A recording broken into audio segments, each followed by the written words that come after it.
Hello दोस्तों, स्वागत है आपका अपना पसंदीदा यूट्यूब चैनल स्टडी प्लस में। दोस्तों, इस वीडियो में हम बिहार बोर्ड मैट्रिक के छात्रों के लिए हिंदी के 40 वीवीआई ऑब्जेक्टिव क्वेश्चंस बताने वाले हैं, जो सीधे 22 फरवरी के दिन आपसे एग्जाम में पूछा जाएगा। आप लोग वीडियो को लास्ट तक देखकर एक एक ऑब्जेक्टिव क्वेश्चंस को याद कर लेना। यही सभी ऑब्जेक्टिव क्वेश्चन 22 फरवरी के दिन आपके एग्जाम में देखने को मिलेगा, तो वीडियो को मिस मत करना, नहीं तो बाद में आपको पछताना पड़ेगा। ठीक है, तो चलिए आपका बिना टाइम गवाए वीडियो को स्टार्ट करते हैं। सभी लोग वीडियो को लाइक कर देना, जो भी पहली बार चैनल पर आया होगा चैनल को सब्सक्राइब कर लेना, ताकि हर सब्जेक्ट का आपको डेली वीडियो मिल सके इस चैनल की मदद से। ठीक है, तो पहला नंबर जैसा कि क्वेश्चन आप देख सकते हैं, पहला नंबर हिंदी का क्वेश्चन है, जनतंत्र का जन्म के कवि कौन है? जनतंत्र का जन्म के कवि कौन है? तो आपका राइट आंसर हो जाएगा बी नंबर, रामधारी सिंह दिनकर। क्या होगा? सही उत्तर हो जाएगा बी नंबर, रामधारी सिंह दिनकर जनतंत्र का जन्म कवि के लेखक है। तो आंसर आपका हो जाएगा बी नंबर। ठीक है, अगला प्रश्न देखिए दोस्तों, अगला प्रश्न है आपका, दिनकर के काव्य का मूल स्वर क्या है? दिनकर के काव्य का मूल स्वर क्या है? तो देख लीजिए, इसका आंसर हो जाएगा ए नंबर, ओज एवं राष्ट्रीय चेतना। आंसर आपका ए नंबर होगा, ओज एवं राष्ट्रीय चेतना। बहुत इंपॉर्टेंट क्वेश्चन है ये, क्वेश्चन कई बार पूछा जा चुका है।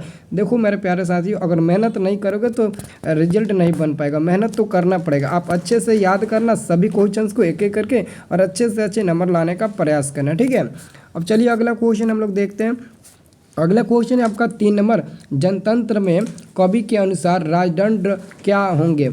जनतंत्र में कवि के अनुसार राजदंड क्या होंगे? राजदंडू क्या होंगे? तो देखिए बहुत इंपॉर्टेंट क्वेश्चन है ये भी। ठीक है, तो देख लीजिए, आपका आंसर हो जाएगा सी नंबर, फावड़े और हल होगा। क्या होगा? सी नंबर आंसर हो जाएगा, फावड़े और हल हो जाएगा। 3 का आंसर सी नंबर का फावड़े और हल होगा। ठीक है, अब जरा अगला क्वेश्चन देखिए, तो अगला क्वेश्चन कहता है, कवि के अनुसार जनतंत्र के देवता कौन है? कवि के अनुसार जनतंत्र के देवता कौन है? तो कवि के अनुसार जनतंत्र के देवता किसान मजदूर है। जो इस समय किसान मजदूर काम करके पूरे देश को संभालते हैं, उसी को मतलब कि हम लोग आज के देवता मानते हैं, कवि के अनुसार भी, और हम लोग भी मानते हैं। ठीक है, आंसर क्या होगा? सी नंबर होगा, किसान मजदूर। ठीक है, अगला क्वेश्चन देखिए, अगला क्वेश्चन है, भारत सरकार ने दिनकर को कौन सा अलंकरण प्रदान किया था? कौन सा? तो पद्म विभूषण। क्या होगा? पद्म विभूषण। ऑप्शन आपका आंसर हो जाएगा, ऑप्शन वाला डी नंबर वाला सही उत्तर हो जाएगा, डी नंबर वाला पद्म विभूषण। ठीक है, याद रखिएगा। अगला जरा क्वेश्चन देखिए, तो अगला क्वेश्चन है कि भारत में जनतंत्र की स्थापना कब हुई थी? भारत में जनतंत्र की स्थापना कब हुई थी? तो भारत में जनतंत्र की स्थापना सन 1950 में हुआ था, यानी कि 1950 ईस्वी में हुआ था, 1950 में हुआ था। आंसर याद रखना, सी नंबर होगा। अगला क्वेश्चन है देखिए, तो अगला क्वेश्चन है, स्वदेशी किस कवि की रचना है? स्वदेशी किस कवि की रचना है? 7 नंबर प्रश्न आपसे पूछा जा रहा है, तो 7 का सही उत्तर होगा प्रेमघन। स्वदेशी किसका है? तो प्रेमघन का है। तो बहुत इंपॉर्टेंट क्वेश्चन है, और प्रेमघन का उपनाम भी पूछा जाता है। जैसा कि अगला क्वेश्चन देख सकते हैं, वही क्वेश्चन पूछ भी दिया है कि प्रेमघन का उपनाम क्या है? तो प्रेमघन का आपका उपनाम क्या हो जाएगा? रामधारी सिंह बद्री नारायण चौधरी प्रेमघन। क्या हो जाएगा? आंसर आपका ये सी नंबर वाला हो जाएगा। प्रेमघन का उपनाम क्या होता है? बद्री नारायण चौधरी। आंसर क्या हम देंगे?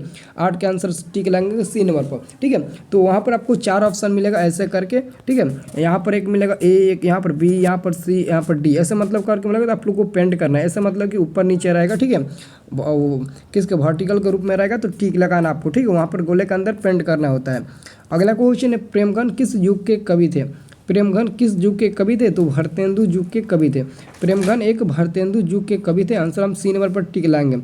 आप लोग भी आंसर सी नंबर पर टिक लगाइएगा। ठीक है, तो दोस्तों जो भी हमारा इस अभी तक वीडियो को लाइक नहीं किया, तो वीडियो को लाइक कर दीजिएगा। ठीक है, और ज़्यादा से ज़्यादा इस वीडियो को शेयर करने की कोशिश करिएगा। 10 नंबर प्रश्न देखिए, 10 नंबर प्रश्न है, कवि प्रेमघन के अनुसार भारत में आज के देवता आज कौन सी वस्तु दिखाई नहीं पड़ती? ये बहुत इंपॉर्टेंट क्वेश्चन है, ये पक्का क्वेश्चन आएगा तो आएगा। ये बहुत ही वीवीआई क्वेश्चन है छात्रों, कि कवि प्रेमघन के अनुसार भारत में आज कौन सी वस्तु दिखाई नहीं पड़ती है? तो भारतीयता आज दिखाई नहीं पड़ती है, आजकल भारतीयता दिखाई नहीं देती है। ठीक है, बहुत इंपॉर्टेंट क्वेश्चन है। ठीक है, अगला क्वेश्चन देख सकते हैं, जैसा कि अगला क्वेश्चन भी बहुत ही इंपॉर्टेंट है, आजकल भारत के लोग किस भाषा को बोलना पसंद करते हैं? आजकल हर कोई इंग्लिश भाषा बोलने का प्रयास करता है, इंग्लिश भाषा को पसंद करने भी लगा है, और अपनी मातृभाषा को पीछे छोड़ता जा रहा है। इसलिए आपका सही उत्तर होगा कि आजकल भारत के लोग जो है ना, वो अंग्रेजी भाषा बोलना पसंद करने लगे हैं। अंग्रेजी यानी कि इंग्लिश भाषा ज़्यादा बोलना पसंद करने लगे हैं। ठीक है, याद रखिएगा,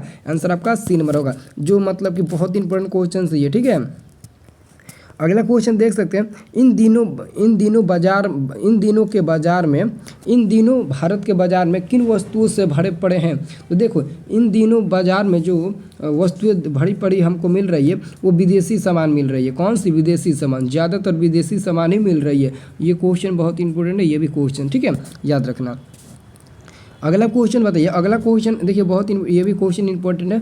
भारत के लोगों को अब क्या भाने लगा, यानी कि भारत के लोगों को अब क्या अच्छा लगने लगा है। तो भारत के लोगों को अब विदेशी रहन सहन जो है ना वो काफ़ी अच्छा लगने लगा है। विदेशी रहन सहन पसंद करने लगे हैं। तो आप लोग आंसर ए नंबर पर टिक लगाइएगा, विदेशी रहन सहन। क्या होगा? विदेशी रहन सहन उन लोगों को अब अच्छा लगने लगा है, ठीक है। अगला क्वेश्चन देखिए, हिरोशिमा के कवि कौन है? हिरोशिमा पाठ के कवि कौन है? 14 नंबर क्वेश्चन है। तो हिरोशिमा के कवि कौन है? बहुत इंपॉर्टेंट क्वेश्चन है ये, क्वेश्चन समझ लो, एकदम वीवीआई क्वेश्चन है, ठीक है। कह रहा है हिरोशिमा के कवि कौन है, बहुत इंपॉर्टेंट क्वेश्चन है। हिरोशिमा ना है तो क्या आंसर दीजिएगा? अज्ञेय ना होगा, क्या होगा? अज्ञेय होगा, ठीक है। हिरोशिमा पाठ के कवि कौन है? तो अज्ञेय हो जाएगा, ठीक है, सी नंबर हो जाएगा, ठीक है। अब चलिए आप अपना अगला क्वेश्चन देखिए। तो अगला क्वेश्चन क्या कहता है? 13 नंबर तो देख लिए, 13 नंबर। अब 14, 15 नंबर देखना। 15 नंबर क्वेश्चन पूछ रहा है कि अज्ञेय किसका उपनाम है? अज्ञेय मतलब कह रहा है अज्ञेय किसका उपनाम है? अज्ञेय किसका उपनाम होता है? 15 नंबर क्वेश्चन है। तो याद रखिएगा सच्चिदानंद हीरानंद वत्स्यायन का उपनाम होता है। याद रखिएगा सच्चिदानंद हीरानंद वत्स्यायन का उपनाम अज्ञेय है। और पूछा जाता है अज्ञेय का पूरा नाम क्या है? तो बताइएगा सच्चिदानंद हीरानंद वत्स्यायन। यहाँ पर बीच में हीरानंद छूट गया है, लेकिन फिर भी ऑप्शन दिया तो यही आपका आंसर हो जाएगा, सच्चिदानंद हीरानंद वत्स्यायन अज्ञेय का उपनाम होता है, ठीक है। अगला क्वेश्चन देखिए, हिरोशिमा कहाँ है? तो आपको याद होगा जब हिरोशिमा यानी कि जापान में स्थित है। तो जापान पर अमेरिका द्वारा परमाणु बम गिराया गया था। तो आपको पता ही होगा पहला परमाणु बम गिराया गया था, काफ़ी वहाँ पर नुकसान हुआ था। अभी भी उसका प्रभाव वहाँ पर देखने को मिलता है जापान में, ठीक है। तो आंसर क्या आप दीजिएगा? जापान में हिरोशिमा स्थित है और हिरोशिमा पर परमाणु बम अमेरिका द्वारा गिराया गया था, ठीक है।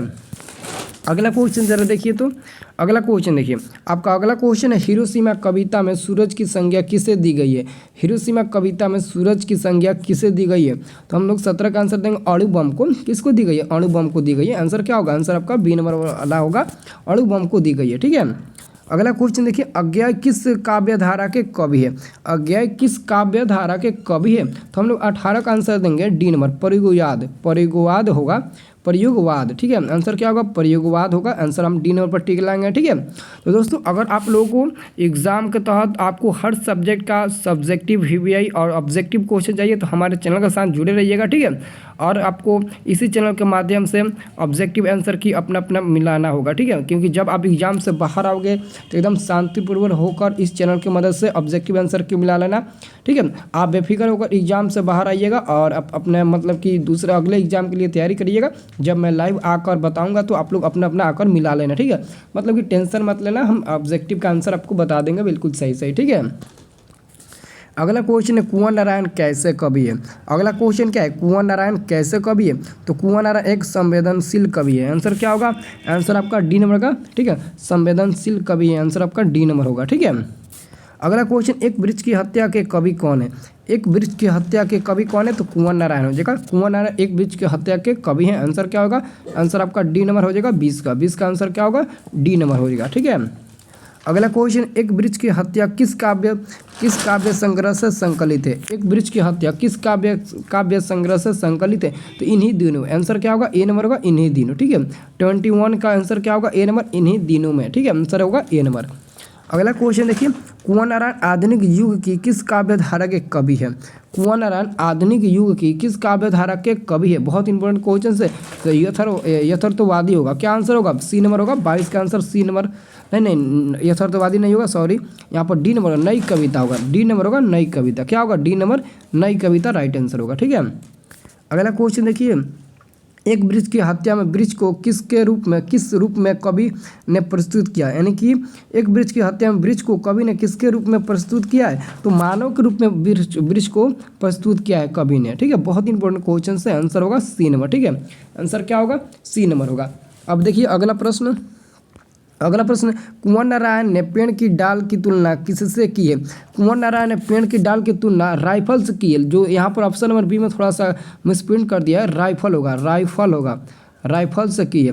कुंवर नारायण ने पेड़ की डाल की तुलना जो की है ना वो राइफल से की है। तो आप लोग राइफल से याद रखना, ठीक है। ऑप्शन में तो ऐसे थोड़ा सा गलती कर दिया है, तो राइफल से होगा, आप लोग याद रखिएगा, ठीक है। तो कोई तो मतलब कि किसी को शक ही नहीं होगा कि राइफल से हो सकता है, लेकिन राइफल ही होगा, ठीक है।